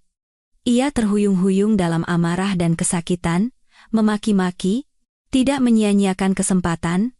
Aku mendorong Rania ke belakangku, berlari, dan menendang pisau itu jauh-jauh dengan sekuat tenaga. Tepat pada saat itu, dari arah gerbang utama rumah sakit, suara sirene mobil polisi meraung-raung, semakin dekat, cahayanya berkedip biru dan merah. Bersamaan dengan itu, terdengar juga langkah kaki gaduh dan teriakan para petugas keamanan. Sebelum datang ke tempat janji temu, aku telah menelepon seorang teman yang bertugas di kantor polisi terdekat. Aku memberitahunya tentang kecurigaanku dan janji temu berbahaya ini, memintanya untuk bersiaga di dekat sini. Teriakan Dr. Hartono menjadi sinyal bagi mereka untuk bertindak. Hanya dalam beberapa detik, polisi dan petugas keamanan menyerbu masuk, mengepung kami. Dr. Hartono, yang masih kesakitan karena gas air mata, dengan cepat dilumpuhkan dan diborgol. Setelah kekacauan berlalu, yang tersisa hanyalah keheningan yang aneh. Aku menoleh. Rania terduduk di tanah, terengah-engah. Aku bergegas menghampirinya dan membantunya berdiri. Rania, kau tidak apa-apa? Ia menatapku dengan mata berkaca-kaca. Entah berapa banyak emosi yang bercampur di tatapannya, ketakutan, penyesalan, dan rasa sakit yang tak terkatakan. Ia tidak berkata apa-apa, hanya menggeleng lemah, lalu pingsan di pelukanku. Tim medis bergegas datang dan mengangkatnya ke atas tandu. Aku menatap kosong saat tandu itu dibawa pergi dengan cepat, saat Dr. Hartono digiring oleh polisi. Sandiwara telah berakhir, tetapi luka yang ditinggalkannya di hati masing-masing dari kami mungkin tidak akan pernah sembuh. Rania dipindahkan ke kamar pribadi dengan penjagaan polisi di luar demi keamanannya. Untungnya, penyebab utama ia pingsan adalah syok dan kelelahan. Luka yang didapatnya saat pergulatan dengan Dr. Hartono hanya goresan dangkal di lengan, tidak serius. Aku duduk di samping tempat tidurnya, menatapnya dalam diam. Kamar itu hening, hanya suara mesin dan napas teratur Rania yang terdengar. Ia sudah sadar beberapa jam, tetapi tak satu pun dari kami yang saling bicara. Keheningan saat ini lebih berat daripada 1000 kata tuduhan. Aku tahu ia punya banyak hal untuk dikatakan, dan aku juga punya tak terhitung pertanyaan yang ingin kutanyakan. Tapi dari mana harus memulai? Di tengah puing-puing tipu daya dan pengkhianatan, akhirnya, Rania yang memecah keheningan. Suaranya lemah dan serak karena setahun tidak berbicara. Bima. Aku tidak menjawab, hanya mengangkat kepala dan menatapnya. Maaf. 2 kata itu keluar dengan susah payah dari bibirnya, dan air mata mulai mengalir di pipinya yang pucat. Kenapa? Aku hanya melontarkan satu pertanyaan. Pertanyaan yang telah menyiksaku selama beberapa hari terakhir. Rania memejamkan mata, seolah mengumpulkan keberanian untuk menghadapi kebenaran. Karena aku pengecut, bisiknya. Pernikahan kita, mungkin sempurna bagimu, tapi bagiku, itu seperti sangkar emas. Kau selalu sibuk dengan pekerjaan, dengan rencana-rencana besarmu untuk masa depan. Kau memberikan segalanya untukku, tapi tidak pernah bertanya apa yang sebenarnya kuinginkan. Aku merasa tercekik, terkurung. Ia menguraikan ceritanya dari sudut pandangnya. Rasa kesepian di rumahnya sendiri, pertemuannya dengan Dr. Hartono saat menjadi relawan di rumah sakit. Dokter Hartono datang seperti penyelamat, mendengarkan, memahami, dan memberinya perhatian yang ia dambakan. Ketika dia mengusulkan rencana itu, Rania melanjutkan dengan suara bergetar. Aku setuju. Kupikir itu cara terbaik. Aku bisa pergi dan memulai hidup baru, dan kau bisa mendapatkan uang asuransi sebagai kompensasi. Aku menipu diriku sendiri, berpikir bahwa itu akan lebih sedikit menyakitimu daripada perceraian yang dingin. Bodoh sekali aku. Lalu, bagaimana kau bisa sadar, tanyaku, masih dengan suara tanpa emosi, setelah kau membuat Dr. Hartono dinonaktifkan, jelasnya. Suster Dewi tidak lagi datang ke kamarku di malam hari. Tidak ada lagi salep itu, dan tim medis baru mengganti beberapa obat di infusku.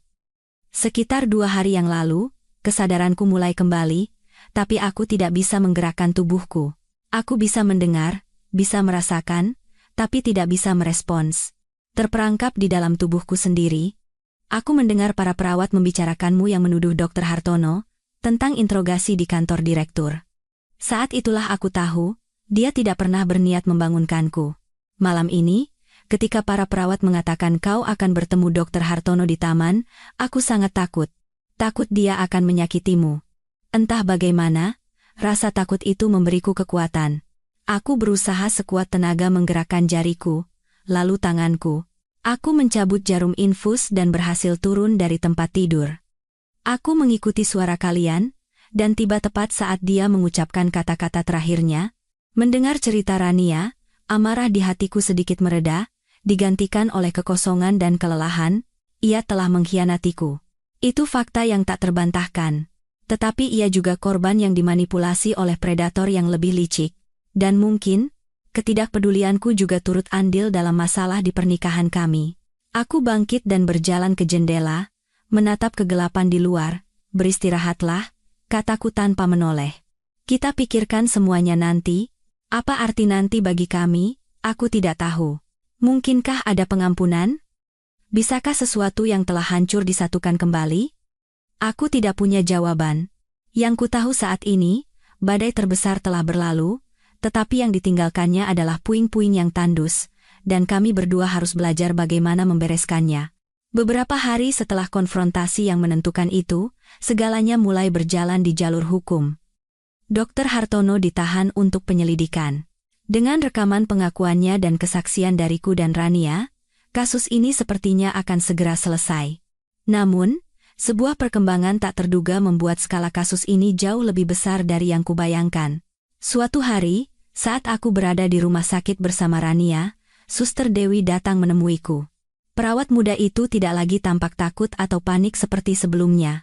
Sebaliknya, ia terlihat anehnya tenang dan tegas. Pak Bima, ada sesuatu yang harus saya berikan kepada Anda dan polisi, kata Dewi, dengan suara mantap. Ia menyodorkan sebuah USB flash drive kecil. Apa ini? Tanyaku heran. Semua kejahatan Dr. Hartono, jawab Dewi. Tiba-tiba, kesedihan yang mendalam muncul di matanya.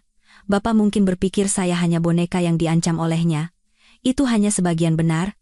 Sebenarnya, saya sengaja membiarkan diri saya dimanfaatkan olehnya. Kemudian, Dewi menceritakan kisah yang lebih mengerikan. 3 tahun lalu, kakak kandung Dewi juga mengalami kecelakaan lalu lintas dan jatuh dalam koma yang dalam, dirawat di rumah sakit yang sama ini. Dan dokter utamanya tak lain adalah Dr. Hartono. Waktu itu, dia juga mengatakan hal yang sama kepada keluarga kami, tentang terapi eksperimental khusus, kata Dewi dengan suara tercekat. Dia bilang bisa menciptakan keajaiban. Keluarga kami mempercayainya, menggantungkan harapan padanya. Di atas kertas, parameter kakak saya membaik dari hari ke hari, tapi dia tidak pernah sadar. Lalu suatu hari, kakak saya meninggal karena gagal ginjal mendadak. Waktu itu, semua orang hanya menganggapnya takdir. Tetapi Dewi tidak percaya. Ia selalu merasa ada yang aneh dengan kematian kakaknya. Kecurigaan itu mendorongnya untuk belajar keperawatan. Setelah lulus, ia sengaja melamar untuk bekerja di unit Dr. Hartono, dengan satu tujuan, menyelidikinya secara diam-diam. Saya harus berpura-pura naif dan lemah, lanjut Dewi. Agar dia mempercayai saya, memilih saya sebagai orang yang bisa disuruh melakukan pekerjaan kotornya. Saya tahu dia melakukan sesuatu yang mencurigakan pada Bu Rania, sama seperti yang dilakukannya pada kakak saya. Saat saya disuruh ke kantor pribadinya, saya menyalin semua data penelitiannya di komputernya ke dalam USB ini. Aku memegang USB itu, rasanya berat sekali. Aku tidak tahu bagaimana harus mengungkapkan kekagumanku pada wanita muda ini. Ia seorang diri melacak kebenaran, menghadapi bahaya, demi membalaskan dendam kakaknya. Malam itu, aku menyerahkan USB itu ke polisi. Apa yang mereka temukan di dalamnya sangat mengejutkan. USB itu berisi catatan medis lengkap, catatan penelitian, dan bahkan video-video yang merekam proses eksperimen Dr. Hartono. Korbannya bukan hanya Rania dan kakak Dewi. Selama beberapa tahun terakhir, setidaknya ada 5 pasien koma lainnya.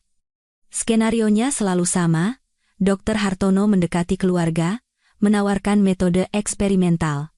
Parameter pasien membaik secara palsu, dan pada akhirnya, mereka semua meninggal dengan kematian yang disamarkan sebagai penyebab alami. Dr. Hartono bukan dokter yang salah jalan, ia adalah seorang pembunuh berantai berjas putih.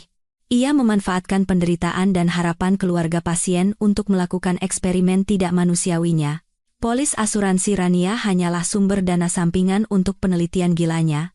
Dengan bukti-bukti yang tak terbantahkan ini, Dr. Hartono benar-benar terpojok. Kejahatannya tidak bisa lagi ditutup-tutupi. Dan pembalasan dendam sunyi seorang perawat muda bernama Dewi akhirnya membawa keadilan, tidak hanya untuk kakaknya, tetapi juga untuk semua korban tak berdosa lainnya.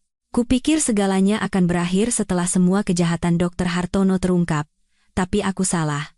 Iblis itu, bahkan dari balik jeruji besi, masih bisa menjulurkan cakarnya.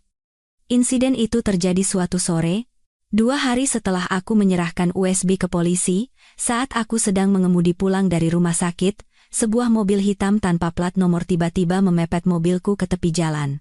2 pria berbadan besar dan berwajah sangar turun. Sebelum aku sempat bereaksi, mereka menyeretku keluar dari mobil dan membekap hidung serta mulutku dengan sesuatu seperti kain yang berbau tajam. Pandanganku menjadi gelap. Ketika aku sadar, aku berada di sebuah ruangan yang lembab dan gelap. Mungkin sebuah gudang terbengkalai. Tangan dan kakiku terikat erat pada sebuah kursi besi. Kepalaku masih pusing karena efek obat bius. Sudah bangun? Sebuah suara menggema dalam kegelapan. 2 pria tadi muncul, salah satunya memegang tablet, dan di layarnya terlihat wajah Dr. Hartono. Ia sedang melakukan panggilan video, meskipun mengenakan seragam tahanan, ekspresinya masih angkuh dan percaya diri menakutkan. "Halo, Pak Bima?" kata Dr. Hartono dengan suara datar melalui speaker komputer. "Terkejut? Kau pikir dengan menjebloskanku ke penjara semuanya selesai? Naif sekali. Apa maumu?" Geramku, mencoba memberontak, tetapi ikatannya terlalu kuat. "Keadilan," jawab Dr. Hartono. "Kau telah menghancurkan karya besarku, masa depan umat manusia. Sekarang kau harus memperbaiki kesalahan itu. Aku sudah menyiapkan surat pernyataan." Di situ, kau akan mengakui bahwa kau merekayasa bukti untuk menjebakku karena cemburu, bahwa kau bersekongkol dengan perawat itu untuk merencanakan semuanya. Dan yang terpenting, kau akan mengakui bahwa kau sengaja menyebabkan kecelakaan Rania untuk mengincar uang asuransi. Gila! Teriakku. Aku tidak akan pernah menandatangani sampah itu. Dokter Hartono tertawa. Kau akan menandatanganinya, karena jika tidak, bukan hanya kau, tapi Rania juga akan dalam bahaya. Kau tahu? Orang-orangku masih ada di luar sana. Mereka bisa dengan mudah menyusup ke rumah sakit lagi kapan saja. Kali ini, bukan penelitian. Mungkin suntikan kalium, cepat dan tanpa jejak. Orang-orang akan berpikir dia meninggal karena komplikasi setelah koma yang lama. Sangat masuk akal, bukan? Ancamannya membuat darah di sekujur tubuhku serasa membeku. Ia menggunakan Rania untuk mengancamku. Iblis ini tidak akan berhenti dengan cara apapun. Lihat, lanjut Dokter Hartono dengan suara bersemangat. Rencana utamaku bukan sekadar uang. Uang hanyalah sarana. Tujuanku, seperti yang kukatakan, adalah mengendalikan kesadaran manusia. Obatku bisa menyembuhkan kerusakan, bisa mengunci kesadaran, dan bahkan lebih jauh lagi, bisa menghapus atau menanamkan ingatan. Bayangkan sebuah dunia tanpa kejahatan, tanpa kesedihan karena kenangan buruk. Aku sudah sangat dekat dengan kesuksesan itu, dan kau menghancurkan segalanya. Kau harus membayarnya. Aku menatap lekat wajah gila di layar. Ia bukan hanya seorang pembunuh. Ia benar-benar percaya pada apa yang dilakukannya. Ia percaya sedang menjalankan misi mulia dan siap menginjak-injak apapun untuk mencapai tujuannya. Dua pria itu meletakkan selembar kertas dan pulpen di atas meja usang di hadapanku. Pikirkan baik-baik, Pak Bima. Nyawamu dan nyawa wanita yang kau cintai bergantung pada tanda tangan ini. Layar tablet itu mati. Aku ditinggalkan sendirian dalam kegelapan dengan pilihan yang kejam, menjaga kehormatanku atau menjaga nyawa Rania. Aku duduk dalam kegelapan. Keputusasaan menyelimuti hatiku. Dokter Hartono telah memojokkanku, tidak memberiku jalan keluar. Waktu berlalu dengan lambat, dan setiap detik yang berlalu, kekhawatiranku akan keselamatan Rania semakin membesar. Beberapa jam kemudian, pintu gudang terbuka lagi. Kali ini, selain dua anak buahnya, Dokter Hartono sendiri yang masuk. Ia masih mengenakan seragam tahanan, tetapi entah bagaimana ia berhasil kabur. Wajahnya tidak lagi menunjukkan keangkuhan seperti di layar, melainkan kelelahan, tetapi matanya berkilat gila. Sudah memutuskan? Tanya Dokter Hartono, menarik kursi lain dan duduk di hadapanku. Bagaimana kau bisa kabur? Tanyaku. Mencoba mengulur waktu. Dokter Hartono menyeringai. Hanya sedikit tipuan. Serangan jantung palsu saat pemindahan, dan memanfaatkan kekacauan. Tidak sulit bagi seorang dokter. Tapi kita bukan di sini untuk membicarakan itu. Ia menatapku dengan tatapan yang seolah menembus pikiranku. Sepertinya kau masih belum memahami pentingnya apa yang kulakukan. Kau masih menganggapku sebagai pembunuh yang termotivasi uang, bukan? Dokter Hartono menggelengkan kepala, tatapannya tiba-tiba menerawang. Kau tahu? Aku punya seorang kakak. Dia seorang jenius, ahli biokimia yang 100 kali lebih hebat dariku. Dialah yang pertama kali menemukan jalan untuk masuk ke otak manusia dan memperbaikinya. Ia mulai bercerita. Kakak Dokter Hartono, bernama Purnama, juga seorang ilmuwan. Purnama mendedikasikan hidupnya untuk meneliti senyawa yang bisa meregenerasi sel saraf, dengan impian untuk menyembuhkan penyakit seperti Alzheimer, Parkinson, dan kerusakan otak permanen. Dia hampir berhasil, lanjut Dokter Hartono. Suaranya sedikit bergetar. Penelitiannya menarik perhatian beberapa perusahaan militer. Mereka tidak ingin menggunakannya untuk menyelamatkan orang. Mereka ingin menggunakannya untuk menciptakan tentara super. Tentara yang tidak mengenal rasa takut, yang tidak terpengaruh trauma psikologis pasca perang. Mereka ingin mengubah penemuan kakakku menjadi senjata. Purnama menolak bekerja sama, dan bayarannya adalah nyawanya. Mereka merekayasa kecelakaan ledakan di laboratorium. Suara Dokter Hartono dipenuhi kebencian. Mereka mengumumkan kakakku meninggal dalam kecelakaan tragis saat melakukan eksperimen berbahaya. Mereka merampas semua hasil penelitiannya. Tapi mereka salah. Sebelum meninggal, kakakku mengirimiku salinan cadangan semua datanya, beserta pesan terakhir, selesaikan ini. Tapi jangan biarkan jatuh ke tangan yang salah. Aku terkejut mendengar cerita Dr. Hartono. Di balik kegilaannya, tersembunyi tragedi, rasa sakit kehilangan, dan sumpah balas dendam. Aku melanjutkan warisan kakakku, mata Dr. Hartono berkilat, aku mengembangkannya ke tingkat yang baru. Bukan hanya menyembuhkan, tetapi mengendalikan.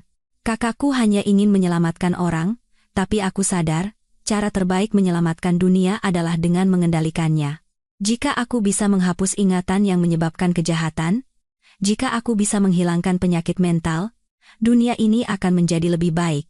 Tidak ada lagi perang, tidak ada lagi pembunuhan, itulah caraku membalas dendam untuk kakakku. Menciptakan dunia di mana orang-orang seperti mereka tidak bisa ada. Ia bangkit dan mondar-mandir di ruangan, keyakinan fanatik terpancar dari setiap katanya. Rania dan yang lainnya, mereka bukan korban. Mereka adalah pionir, orang-orang yang berkorban untuk tujuan yang lebih mulia. Dan kau, Bima, kau menghalangi jalanku, jalan menuju masa depan yang sempurna. Aku menatapnya. Bukan lagi sebagai penjahat, melainkan sebagai manusia yang telah dipelintir oleh rasa sakit dan obsesi. Ia telah berjalan terlalu jauh di jalan yang diyakininya benar. Jadi kau ingin aku menandatangani kertas itu, membebaskanmu, agar kau bisa melanjutkan penelitian gilamu. Ya, dokter. Hartono berhenti dan menatapku lurus. Tanda tangani. Maka kau bisa hidup, dan Rania akan aman. Beri aku cukup waktu untuk menyelesaikan semuanya dan menghilang, aku janji akan membebaskan kalian. Tapi aku tahu, janji iblis tidak ada harganya. Sikapku sepertinya menyulut kemarahan Dr. Hartono. Ia memberi isyarat kepada dua anak buahnya. Mereka mendekat, satu memegang bahuku dengan kuat, yang lain mencengkeram rahangku dengan keras, mencoba membuka mulutku. Dokter Hartono mendekat, memegang sebuah suntikan berisi cairan biru pucat. Jika kau tidak mau bekerja sama, maka tidurlah saja. Tidur yang sangat panjang, desisnya. Tepat pada saat itu, pintu gudang didobrak oleh seseorang. Cahaya dari luar menyilaukan kami, sesosok bayangan melompat masuk seperti badai. Dewi, ia tidak sendirian. Di belakangnya, mengikuti dua pria berpakaian preman tetapi tampak sangat gesit.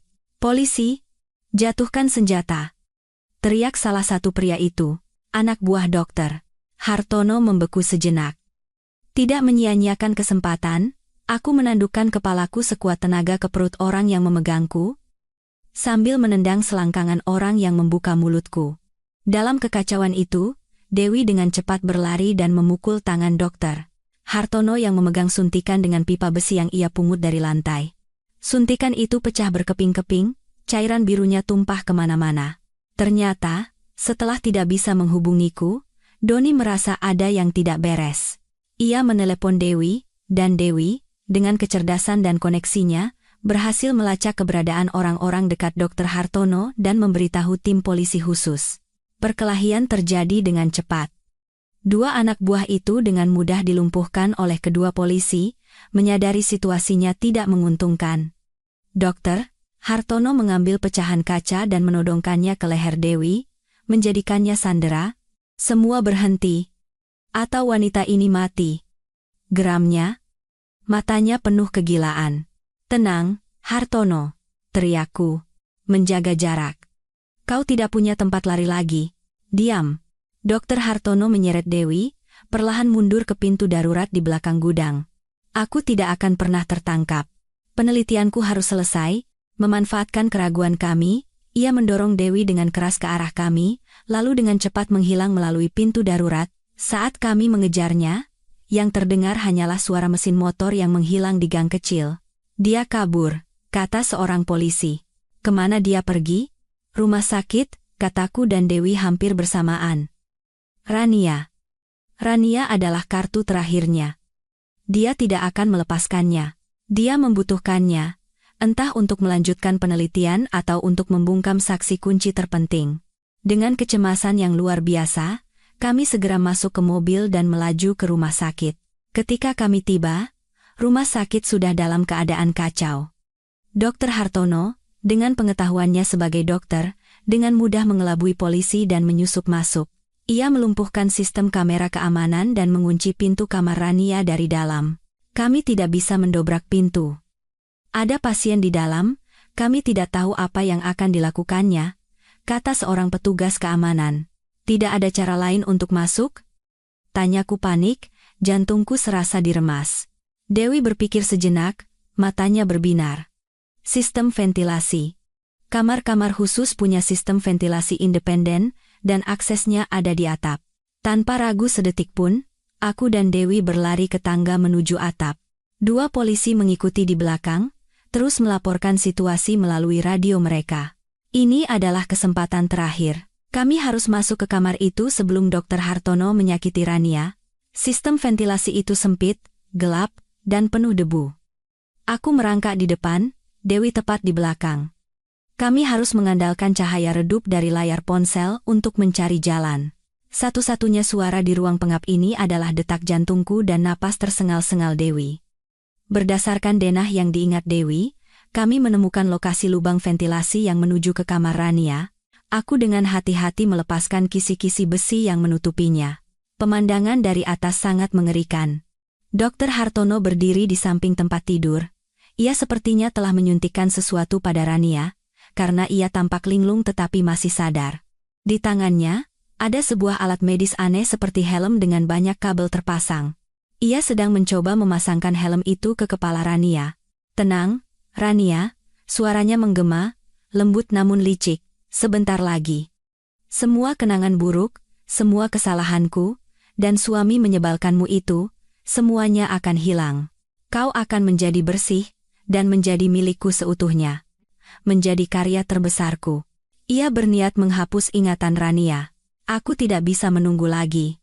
Aku memberi isyarat pada Dewi, lalu melompat turun dari lubang ventilasi, mendarat di lantai dengan suara keras. Dr. Hartono terkejut dan berbalik. Begitu melihatku, ia menggeram marah. Masih belum mati? Tidak akan. Sebelum kau menerima hukumanmu. Teriakku, menerjang ke arahnya.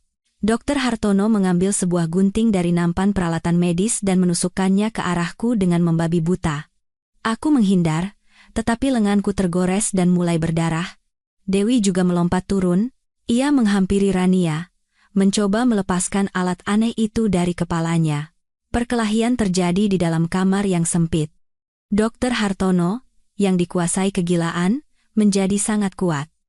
Ia berhasil membantingku ke lantai dan mengangkat gunting, siap menusuk dadaku. Berhenti, sebuah suara lemah namun tegas menggema. Aku dan Dr. Hartono sama-sama membeku dan menoleh. Rania, yang dalam kondisi linglung karena obat, mengangkat ponselnya. Layarnya terang, dan sedang dalam mode merekam. Semua yang kau katakan. Semua yang akan kau lakukan. Kata Rania dengan susah payah. Semuanya terekam. Hartono. Selama Dr. Hartono mencoba memanipulasinya, ia dengan sombong telah mengoceh tentang rencananya, tentang menghapus ingatan, tentang menjadikannya miliknya. Dan Rania, di tengah pengaruh obat, masih memiliki cukup kesadaran untuk mengenali kesempatan terakhirnya. Ia diam-diam telah mengaktifkan mode rekam di ponselnya yang selalu diletakkannya di samping tempat tidur. Munculnya rekaman ini adalah pukulan telak terakhir. Dr. Hartono berhenti total. Wajahnya berubah dari marah menjadi kekalahan mutlak. Gunting di tangannya jatuh ke lantai. Tepat pada saat itu, polisi berhasil mendobrak pintu dan menyerbu masuk. Mereka dengan cepat melumpuhkan Dr. Hartono. Kali ini, ia tidak lagi melawan. Ia telah kalah telak. Aku bergegas ke sisi Rania. Ia menatapku, tersenyum lemah, lalu kehilangan kesadaran. Aku memeluknya. Berbagai macam emosi berkecamuk di dalam hatiku. Semuanya, akhirnya, telah berakhir. Sidang Dr. Hartono diadakan beberapa bulan kemudian. Dengan rekaman pengakuan di rumah sakit, data dari USB Dewi, dan rekaman terakhir Rania, bukti-bukti tak terbantahkan menjeratnya. Dr. Hartono dijatuhi hukuman penjara seumur hidup atas tuduhan percobaan pembunuhan, penyekapan ilegal, dan eksperimen manusia ilegal. Keadilan akhirnya ditegakkan. Berkat data yang diberikan Dewi, polisi juga bisa membuka kembali kasus-kasus lama, Keluarga korban lain akhirnya mengetahui kebenaran pahit di balik kematian orang yang mereka cintai. Rumah sakit tempat Dr. Hartono bekerja juga diselidiki secara besar-besaran, dan harus membayar ganti rugi kepada keluarga. Rania berangsur-angsur pulih. Obat yang disuntikkan Dr. Hartono di akhir menyebabkan amnesia sementara. Proses pemulihan ingatannya berat dan menyakitkan. Setiap kali kepingan ingatan kembali, baik atau buruk, ia harus menghadapi kembali kesalahan dan rasa sakitnya. Dan kami, aku dan Rania, tidak bisa kembali seperti dulu. Apa yang telah terjadi menciptakan jurang yang terlalu besar, yang tidak bisa dijembatani oleh apapun. Pengkhianatan, apapun alasannya, tetaplah pengkhianatan. Cintaku padanya telah mati bersama kebohongan dan konspirasi jahat. Kami memutuskan untuk bercerai. Saat di pengadilan, kami tidak banyak bicara, tetapi aku bisa melihat penyesalan yang tulus di mata Rania. Dan mungkin, di mataku, ia melihat pengampunan, bukan sebagai suami, tetapi sebagai seseorang yang pernah sangat mencintainya. Setelah bercerai, Rania memutuskan untuk meninggalkan kota, memulai hidup baru di tempat yang jauh. Ia bilang ia butuh waktu untuk menyembuhkan dirinya sendiri, belajar hidup mandiri, dan bertanggung jawab atas hidupnya. Aku tetap tinggal. Aku, bersama Dewi dan keluarga korban lainnya, mendirikan sebuah yayasan untuk membantu orang-orang dalam situasi serupa dan meningkatkan kesadaran masyarakat tentang malapraktik medis. Pekerjaan itu membantuku menemukan kembali makna hidup. Sesekali, saat hari raya, aku dan Rania masih saling mengirim pesan singkat. Kami bukan lagi suami istri, tetapi kami menjadi teman yang telah melewati badai besar dalam hidup bersama. Masa depan bagi kami berdua sama-sama tidak pasti. Luka di hati mungkin tidak akan pernah sembuh total. Tetapi satu hal yang ku tahu pasti, kami berdua selamat, kami telah belajar pelajaran yang mahal, dan meskipun tidak bersama, kami masih melangkah maju menuju masa depan yang penuh harapan.